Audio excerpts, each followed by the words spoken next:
నమస్తే welcome to BCN news నేను విజయలక్ష్మి ముందుగా బీసీఎన్ ప్రేక్షకులకు శ్రీ దేవి శరన్నవరాత్రుల శుభాకాంక్షలు ఇప్పుడు ముఖ్యాంశాలు విజయవాడ దుర్గమ్మ సన్నిధిలో ఘనంగా దసరా మహోత్సవాలు నూతన శోభను సంతరించుకున్న ఇంద్రకీలాద్రి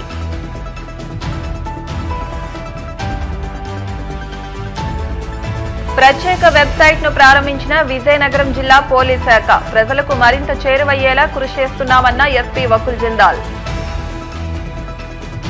ఖరీఫ్ ధాన్యం సేకరణకు సంసిద్ధమవ్వండి అధికారులకు దిశానిర్దేశం చేసిన కాకినాడ జాయింట్ కలెక్టర్ రాహుల్ మీనా తెలంగాణ వ్యాప్తంగా వినూత్నంగా బతుకమ్మ సంబరాలు మా ఇళ్లను కూల్చొద్దంటూ మహిళల పాటలు దసరా మహోత్సవాలను పురస్కరించుకుని దుర్గమ్మ కొలువైన ఇంద్రకీలాద్రి నూతన శోభను సంతరించుకుంది శరన్నవరాత్రి మహోత్సవాల్లో భాగంగా భారీగా తరలి వస్తున్న భక్తులతో ఆలయం కిటకిటలాడుతోంది శక్తి పీఠాల్లో ఒకటిగా విజయవాడ కనకదుర్గమ్మ ఆలయానికి పేరుంది గురువారం నుంచి ఈ నెల 12వ తేదీ వరకు రోజుకు అలంకరణలో అమ్మవారు భక్తులను అనుగ్రహించనున్నారు గురువారం ఉదయం 9 గంటల నుంచి బాలా త్రిపుర సుందరీదేవి అలంకరణతో దసరా ఉత్సవాల దర్శనాలు ప్రారంభమయ్యాయి ఇంద్రకీలాద్రి దిగువన వినాయక ఆలయం నుంచి క్యూలైన్లు ఏర్పాటు చేశారు భక్తులు అక్కడి నుంచి 2 కిలోమీటర్ల మేర నడుచుకుంటూ ఘాట్ రోడ్డు మీదుగా వెళ్లి అమ్మవారిని దర్శించుకునేలా ఏర్పాట్లు చేశారు దసరా ఉత్సవాల సందర్భంగా ఆలయం విద్యుత్ వెలుగుల మధ్య దేదీప్యమానంగా కాంతులీనుతోంది విజయనగరం జిల్లా పోలీస్ శాఖ ప్రత్యేకంగా రూపొందించిన వెబ్సైట్ ను ఎస్పీ వకుల్ జిందాల్ తన కార్యాలయంలో ప్రారంభించారు ఈ సందర్భంగా ఎస్పీ మాట్లాడుతూ సాంకేతికతను వినియోగించుకుని జిల్లా పోలీసులను ప్రజలకు మరింతగా చేరువ చేసేందుకు వెబ్సైట్ ను రూపొందించామని అన్నారు ప్రజలు వెబ్సైట్ ను సంప్రదించి పోలీస్ శాఖ అందిస్తున్న సేవలను సద్వినియోగం చేసుకోవాలని కోరారు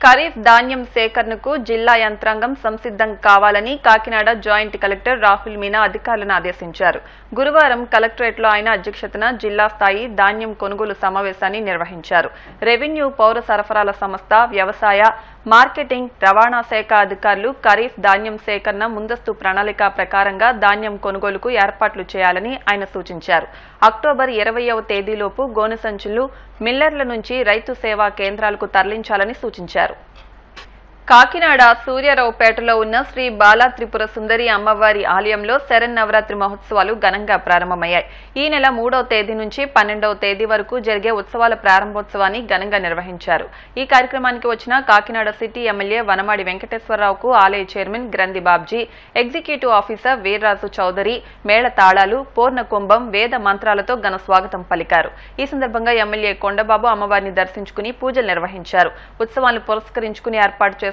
చండీ హోమం యాగశాలను ఎమ్మెల్యే కొండబాబు సందర్శించి పూర్ణాహుతి ద్రవ్యాలను సమర్పించారు అనంతరం మహేంద్ర మిఠావాలా ఏర్పాటు చేసిన అమ్మవారి లడ్డూ ప్రసాదాన్ని ఎమ్మెల్యే కొండబాబు ప్రారంభించారు ఈ కార్యక్రమంలో నేమాని సత్యనారాయణ ప్రకాష్ టీడీపీ నగర అధ్యక్షులు మల్లిపూడి వీరు కార్యకర్తలు మహిళలు పాల్గొన్నారు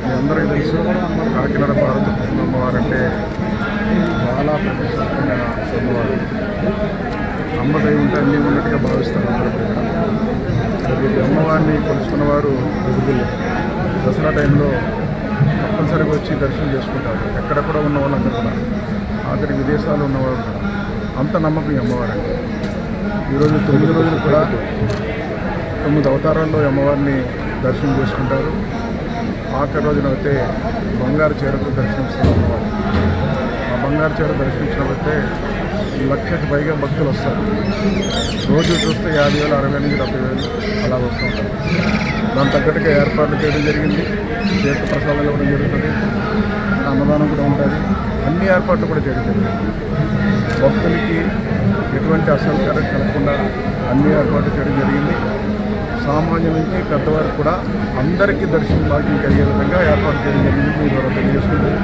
ఈరోజు అమ్మవారి దయ వల్ల ఈ ప్రతి కుటుంబానికి ఎవరైతే వ్యక్తిగత జీవితంలో ఏవైతే కోరుకుంటారో అది కూడా జరగాలని ఈ కూటమి ప్రభుత్వంలో ఈ రాష్ట్రాన్ని అభివృద్ధి జరుగుతుంది అమ్మవారి దయతో అనుకున్నవన్నీ జరగాలని మనస్ఫూర్తిగా కోరుకుంటూ మరొకసారి ఈ బాలకృష్ణ అమ్మవారి దేవాలయంలో ఏదో ఆలయ కమిటీ వారు ఎవరైతే ఉన్నారో మా గంధబాబు గారు కానీ సభ్యులు కానీ ఈవో గారు కానీ ఏర్పాటు చేస్తున్నటువంటి కమిటీ వారిని అందరూ కూడా ఏర్పాట్లు పర్యవేక్షణ చాలా బాగా చేస్తున్నారు. వారిని కూడా మనస్ఫూర్తిగా అభినందిస్తున్నాను. రైతులకు ఎన్నికల ముందు ఇచ్చిన హామీలను కూటమి ప్రభుత్వం అమలు చేయాలని, లేదంటే రైతుల తరపున ఆందోళన చేపడతామని వైసీపీ అనుబంధ రైతు సంఘం వర్కింగ్ ప్రెసిడెంట్ వడ్డీ రఘురాం నాయుడు హెచ్చరించారు. పశ్చిమ గోదావరి జిల్లా తాడేపల్లిగూడెంలోని తన నివాసంలో ఆయన మీడియాతో మాట్లాడుతూ, తమ అధినేత వైఎస్ జగన్మోహన్ రెడ్డి రైతు విభాగం వర్కింగ్ ప్రెసిడెంట్ గా తనకు అవకాశం కల్పించినందుకు కృతజ్ఞతలు తెలిపారు. రైతుల సమస్యల అజెండాగా తాను పోరాటం చేస్తానని, ఏ సమస్య వచ్చినా అండగా నిలుస్తామని అన్నారు. ఈ సమావేశంలో జడ్పీటీసీ ముత్యాల ఆంజనేయులు, ఎంపీపీ శేషులత, వైసీపీ పట్టణ అధ్యక్షులు గుండుబోగుల నాగు తదితరులు పాల్గొన్నారు. మాజీ ముఖ్యమంత్రి వైఎస్ జగన్మోహన్ రెడ్డి గారు రాష్ట్ర రైతు విభాగానికి వర్కింగ్ ప్రెసిడెంట్గా నిన్న సాయంత్రం నన్ను నియమించడం జరిగింది. ఈరోజు ఉదయం జగన్మోహన్ రెడ్డి గారిని కలిసి ఈ యొక్క రైతుల యొక్క ఏదైతే రైతుల సమస్యలు ఉన్నాయో దాని మీద ఎలా ముందుకెళ్లాలనే దాని మీద ఇవాళ జగన్మోహన్ రెడ్డి గారితో రైతు విభాగం తరఫున ఇవాళ సమీక్ష చేయటం జరిగింది.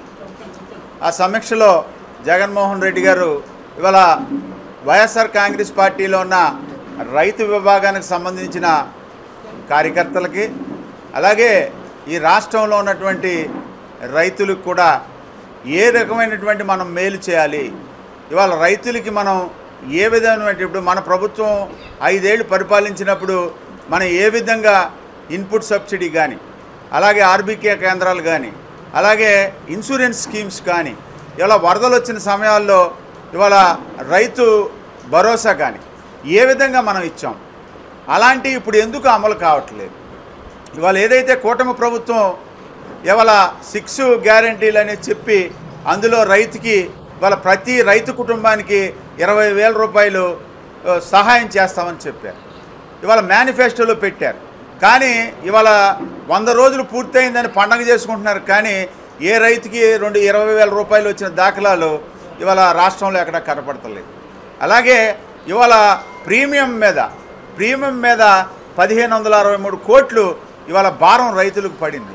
అలాగే రైతు భరోసా కింద లేకపోతే రైతు సాయం కింద 164 కోట్లు ఇంకా ఎవరికి కూడా రైతులకు అది ఇవాళ ఇప్పుడున్న ప్రభుత్వం ఎత్తేసిన దాఖలాలు కనపడుతున్నాయి. ఆర్బీకే కేంద్రాలని మళ్ళీ ఇదివరకు ఆర్బీకే కేంద్రాల ద్వారాగా మనకి ఎరువులు కానీ ధాన్యం కానీ ఇలాగా మన గ్రామ సచివాలయాల్లో పంట నమోదు కార్యక్రమాలన్నీ కూడా జరిగి ఒక సిస్టమ్ అనేది మనం ఏర్పాటు చేశాం. ఆ సిస్టమ్ అంతా ఏమవుతుంది ఏంటి అనేది ఇంకా ఈ 100 రోజుల్లో ఎటువంటిది అమలు అవుతుంది అనేది కూడా తెలియదు. అలాగే మేము అడిగేది ఏంటంటే, ఇది రాజకీయాలు చేయడానికి మాట్లాడుతులా, మనం ఏదైతే చెప్పాం, ఏదైతే మీరు చెప్పిన మాటలకు ఆశపడి ఏదైతే ఈ రాష్ట్రంలో ఉన్న రైతులు మీకు ఓట్లేశారో, వాళ్ళు ఏదైతే ఓట్లేసి మిమ్మల్ని ఆదరించారో వాళ్ళని ఆదుకోమని మేము చెప్తాం. గత 5 ఏళ్లలో వైసీపీ నేతలు చేసిన తప్పులను సరిదిద్దుతున్నామని మాజీ మంత్రి పీతల సుజాత పేర్కొన్నారు. ప్రజలపై పన్నుల భారం మోపారని, వాటన్నిటినీ తమ ప్రభుత్వం సరిదిద్దే ప్రయత్నం చేస్తోందని అన్నారు. టీడీపీ కార్యాలయంలో గురువారం ఆమె మీడియాతో మాట్లాడుతూ, తమ ప్రభుత్వంలో ప్రజలకు జరుగుతున్న మేలును గుర్తించలేక మాజీ ముఖ్యమంత్రి వైఎస్ జగన్మోహన్ రెడ్డి, ఆయన అనుచరులు తప్పుడు ప్రచారానికి తెరలేపారని ఆగ్రహం వ్యక్తం చేశారు. గత వైసీపీ 5 సంవత్సరాల పాలనలో ఎన్నో అరాచకాలు, ఎన్నో ఆకృత్యాలు, ఎన్నో ప్రజా వ్యతిరేక విధానాలకు పాల్పడి రాష్ట్రాన్ని అల్లకల్లోలం చేసేయటమే కాకుండా ప్రజలందరినీ కూడా చాలా ఇబ్బందుల పాలు చేసినటువంటి ప్రభుత్వం గత వైసీపీ ప్రభుత్వం. ఆయన ఏమనుకుంటున్నారంటే, నేను ముఖ్యమంత్రిగా ఉంటేనే మంచి చేస్తాను, నేనున్నప్పుడే బాగా జరిగింది, మిగతా వాళ్ళకి ఏమీ చేత కాదు, మిగతా వాళ్ళు ఏమీ సరిగ్గా చేయటం రాదు. సో ఈ టైపులో ఆయన యొక్క వ్యాఖ్యలు, ఆయన యొక్క మాటలు ఉన్నాయి. ఆయన చాలా విచిత్రంగాను, ఆయన మైండ్ సెట్ ఒక విచిత్రంగానూ ఉంది, దారుణంగా కూడా ఉంది. ప్రజాస్వామ్యంలో ఉన్నామని ఒక కనీసమైనటువంటి స్పృహ అనేది లేకుండా చాలా దారుణంగా అధికారాన్ని అడ్డం పెట్టుకుని మీరు ముఖ్యమంత్రిగా ఉండగా వైసీపీ ప్రభుత్వంలో కక్ష సాధింపులకు పాల్పడింది ఎవరు? మీరు కదా జగన్మోహన్ రెడ్డి గారు, మీ ప్రభుత్వం కదా. అన్యాయంగా ప్రజలకి న్యాయం చేయమని అడిగితే మా సీఎం గారిని, మా నాయకుడిని, మా చంద్రబాబు నాయుడు గారిని అక్రమమైనటువంటి కేసులు పెట్టి జైల్లో పెట్టించావు 53 రోజులు. నీకు అసలు హృదయం అనేది ఉందా? కక్ష సాధింపులకు ఎవరు పాల్పడ్డారు? అన్యాయంగా మీ టైంలో మా నాయకుల మీద కేసులు పెట్టించింది ఎవరు? మీరు కదా. చట్టాన్ని ఉపయోగించి చట్టాన్ని దుర్వినియోగం చేసింది ఎవరు? వైసీపీ ప్రభుత్వంలో ముఖ్యమంత్రిగా ఆనాడు జగన్మోహన్ రెడ్డి మీరు కదా. ఈ రోజున మీరు నీతులు వల్లిస్తారా?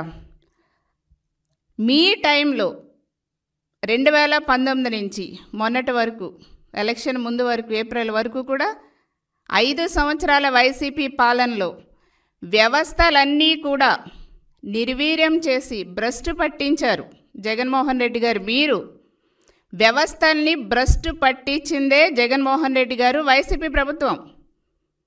ఈరోజు దెయ్యాలు వేదాలు వల్లించినట్టుగా మాట్లాడుతున్నారు మీరు. ఆనాడు రాష్ట్రాన్ని దివాళా తీపిచ్చేసి 5 సంవత్సరాల్లో అసలు మహిళలకు కూడా పట్టపగలు కూడా తిరగలేని పరిస్థితి కల్పించి రాష్ట్రాన్ని అత్యాచార ఆంధ్రప్రదేశ్గా తయారు చేసేసి ఏ సంక్షేమ పథకం కూడా అర్హులైన ఎవ్వరికీ కూడా అందకుండా మీ బినామీలకే, మీకు నచ్చిన వాళ్ళకే ఇచ్చుకుని రాష్ట్రాన్ని ఇష్టారాజ్యంగా పరిపాలించేసి వ్యవస్థలన్నీ కూడా సర్వనాశనం చేసేసిందే జగన్మోహన్ రెడ్డి గారు, వైసీపీ ప్రభుత్వం. ఈ రోజున మీరు మాట్లాడటం చూస్తుంటే చాలా ఆశ్చర్యంగా కూడా ఉంది, వింతగా కూడా అనిపిస్తుంది. ఇకనైనా వాస్తవంలోకి రండి. మీరేంటంటే ఫుల్ టైం ఏమో బెంగళూరు ప్యాలెస్లో ఉంటారు, పార్ట్ టైం ఏమో తాడేపల్లి ప్యాలెస్లో ఉంటున్నారు.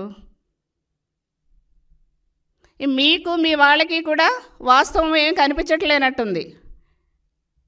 ఏదో దిమ్మ తిరిగి మైండ్ బ్లాక్ అయిందంటారు కదా. ఇంకా 151 సీట్ల నుంచి 11 సీట్లకు వచ్చేసరికి ఆ మైండ్ బ్లాక్ అయిపోయింది. దాంట్లో నుంచి ఇంకా బయటికి రావట్లేదు ఎవరు. మీరు ఇంకా ఈ టైపులోనే ఫేక్ ప్రచారాలు, ఫేక్ మాటలు మాట్లాడటం ఆపకపోతే, మానుకోకపోతే ఇప్పుడున్న 11లో నుంచి కూడా ఒకటి కూడా రాబోయే రోజుల్లో మీకు వచ్చే పరిస్థితి లేదు. ప్రజలు కూడా మీ యొక్క చేష్టలు, మీ యొక్క వ్యవహార శైలి, మీ యొక్క మాటలు కూడా అన్నీ గమనిస్తున్నారు. కాబట్టి ఇకనైనా మార్చుకోవాలనేసి కూడా నేను ఈ సభావేదిక నుంచి కోరుతున్నా. ఇప్పుడు కాసేపు ప్రకటనలు.